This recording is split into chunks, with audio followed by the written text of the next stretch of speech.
ஸ்டாலினுக்கு எதிராக அதிமுக முன்னாள் அமைச்சர் சி.வி. சண்முகம் தொடர்ந்த வழக்குல சி.வி. சண்முகத்துக்கு கடும் கண்டனங்களை தெரிவித்த உச்சநீதிமன்றம் அவருக்கு 10 லட்சம் ரூபாய் அபராதம் விதிச்சு தீர்ப்பளிச்சிருக்குது.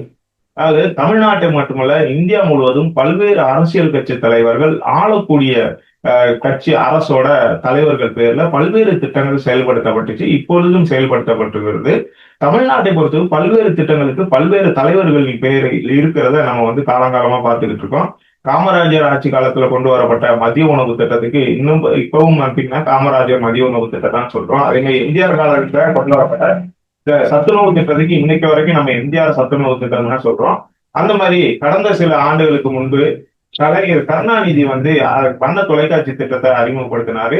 அந்த தொலைக்காட்சி திட்டத்துக்கு தமிழ்நாடு அரசு வண்ண தொலைக்காட்சி திட்டம்னு தான் இருந்தது. அதே மாதிரி அந்த தொலைக்காட்சியில அதே மாதிரி தான் பேர் அச்சிடப்பட்டிருக்கும். அந்த தொலைக்காட்சியிலையும் நம்ம தமிழ்நாடு அரசோட லட்சணை தான் பொறிக்கப்பட்டிருக்கு.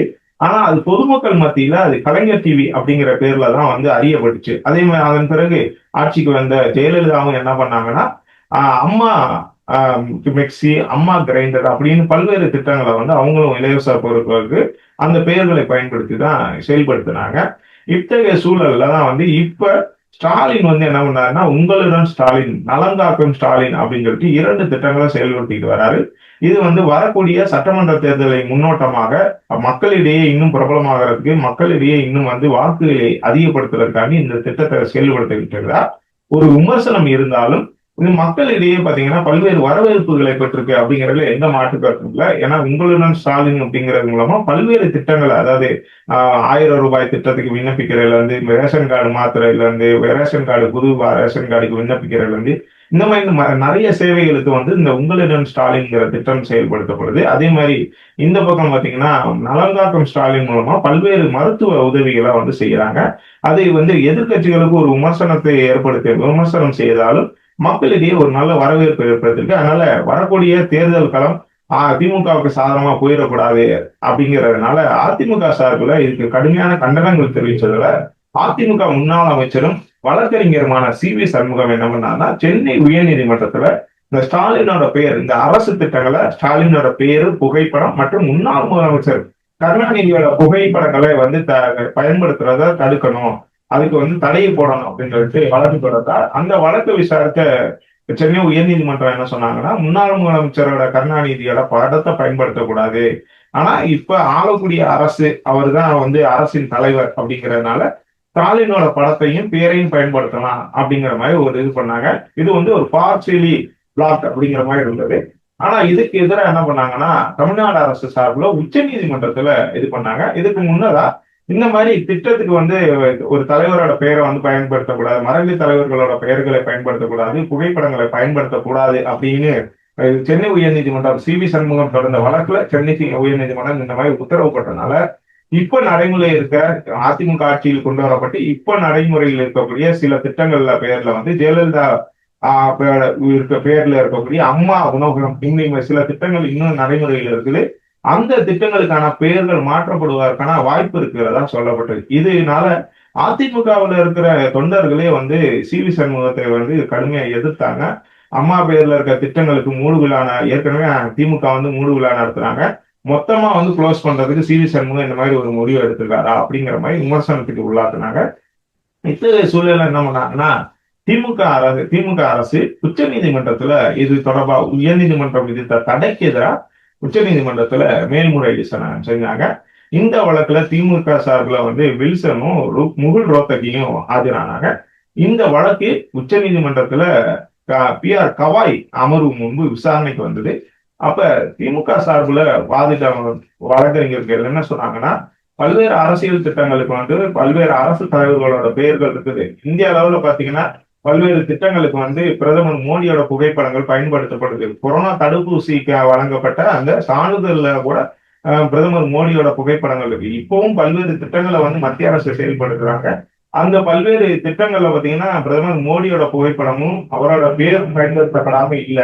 அப்படியே இந்திய அளவுல அப்படி இருக்குது. தமிழ்நாட்டை பொறுத்தவரைக்கு முன்னாள் ஆட்சி செஞ்ச அதிமுக 25 திட்டங்களை ஜெயலலிதா பேர்ல இது பண்ணாங்க. ஜெயலலிதான்னு இல்லாம அவங்க ஜெயலலிதா அம்மா அப்படிங்கிற பேர்ல தான் அழைப்பாங்க. அப்படிங்கிறதுனால அம்மா உணவகம், அம்மா குடிநீர் பாட்டில், அம்மா மருந்தகம், அம்மா சிமெண்ட் அப்படின்னு கிட்டத்தட்ட 25 திட்டங்களை வந்து ஜெயலலிதா பேர்ல வந்து அவங்க அறிமுகப்படுத்தினாங்க, செயல்படுத்தினாங்க. அப்படி இருக்கும்போது இப்ப வந்து நாங்க நலம் காக்கும் ஸ்டாலின், உங்களுடன் ஸ்டாலின் திட்டங்களுக்கு மட்டும் வந்து எதிர்ப்பு தெரிவிக்கிறது என்ன மாதிரியான மனநிலை? இது முழுக்க முழுக்க அரசியல் காழ்ப்புணர்ச்சியினால தொடங்கப்பட்ட வழக்கு அப்படிங்கிற மாதிரி திமுக தரப்புல வந்து வாதிடப்பட்டது. இந்த வாதங்களை கேட்ட நீதிபதி பி.ஆர். கவாய் என்ன சொன்னார்னா, இந்தியா முழுவதும் பல்வேறு திட்டங்கள் வந்து அரசியல் கட்சி தலைவர்களோட பெயர் இருக்கு, முன்னாள் மறைந்த தலைவர்கள் பெயர் இருக்குது, இப்ப இருக்கிற தலைவர்களோட பெயர்களையும் இந்த திட்டங்கள்லாம் செயல்படுத்தப்படுது.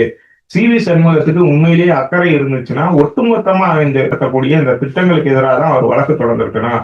ஆனா ஒரே ஒரு குறிப்பிட்ட வழக்குக்கு மட்டும் அவர் வந்து வழக்கு தொடர்கிறாரு, ஒரே ஒரு திட்டத்துக்கு மட்டும் வந்து வழக்கு தொடுக்கிறாருன்னா இது முழுக்க முழுக்க அரசியல் காழ்ப்புணர்ச்சி தான். உங்களோட அரசியல் விளையாட்டுகள், அரசியல் சண்டைகள்லாம் வந்து அரசியல் களத்துல வச்சுக்கிறீங்க. தேவையில்லாம வந்து நீதிமன்றத்தை நேரத்தை வந்து வீணாக்காதீங்க அப்படின்னு கடுமையா கண்டனம் தெரிவிச்சாரு. இந்த வழக்குல வந்து எந்த முகாந்திரம் இல்ல, அரசியல் காழ்ப்புணர்ச்சியினால் தொடங்கப்பட்ட வழக்கு தான். இதுல வந்து அரசுக்கோ இல்ல வந்து மக்களுக்கு நன்மை பயக்கிற மாதிரி எந்த விஷயங்களையுமே இந்த சி.வி. சண்முகம் வந்து கொடுக்கல அப்படிங்கறதுனால சி.வி. சண்முகம் தொடர்ந்து உயர்நீதிமன்றத்துல நிலுவையில் இருக்க அந்த வழக்கை வந்து தள்ளுபடி செய்யறேன் அப்படின்னு சொல்லிட்டு உச்சநீதிமன்ற நீதிபதி கவாய் உத்தரவிட்டதோட சி.வி. சண்முகத்துக்கு வந்து 10 லட்சம் ரூபாய் அபராதம் விதிக்கலாமா, இல்ல 20 லட்சம் ரூபாய் அபராதம் விதிக்கலாமா அப்படிங்கிற மாதிரி ஆலோசனை பண்ணாரு.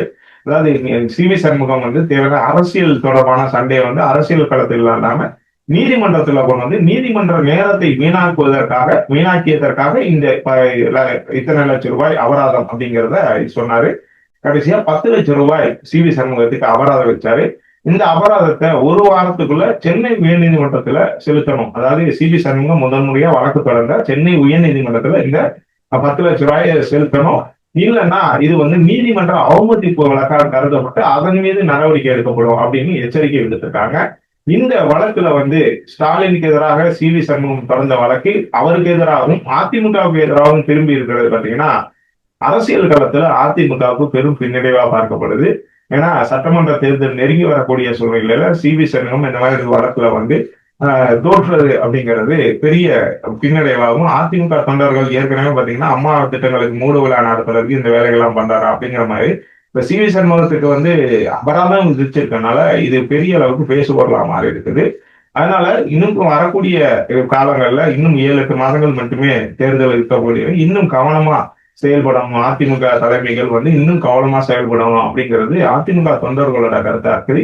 இந்த பக்கம் பாத்தீங்கன்னா திமுக தரப்பு வந்து என்ன சொல்றாங்கன்னா, இது போன்ற அரசியல் காழ்ப்புணர்ச்சியோட தொடங்கப்படக்கூடிய வழக்குகளை வந்து முறியடிக்கிறதுக்கு திமுக தலைமை இன்னும் தீவிரமா வந்து நடவடிக்கை எடுக்கணும். இந்த இதுல வெற்றி அப்படிங்கறதுனால இனிமேல் மெத்தனமா இருக்கக்கூடாது. இனிமேலும் இது போன்ற வழக்குகள் தொடர்ந்து அதை முறியடிக்கிறதுக்கு தேவையான நடவடிக்கைகளை தீவிரமா செயல்படுத்தணும் அப்படின்னு சொல்லிட்டு திமுக தொண்டர்கள் இருக்காங்க. சோ 2 தரப்பும் என்னன்னா வரக்கூடிய தேர்தலை வந்து கருத்தில் கொண்டு இது போன்ற கருத்துக்களை வந்து தொடர்ச்சியா தெரிவிச்சுட்டு வராங்க. இருந்தாலும் இந்த வழக்குல பாத்தீங்கன்னா ஸ்டாலினுக்கு வெற்றி கிடைச்சிருக்குது, அதிமுகவுக்கு தோல்விக்கு தான் கிடைச்சிருக்கு அப்படின்னு தான் சொல்லணும். இந்த விஷயத்துல நீங்க என்ன நினைக்கிறீங்க? கமெண்ட்ல சொல்லுங்க.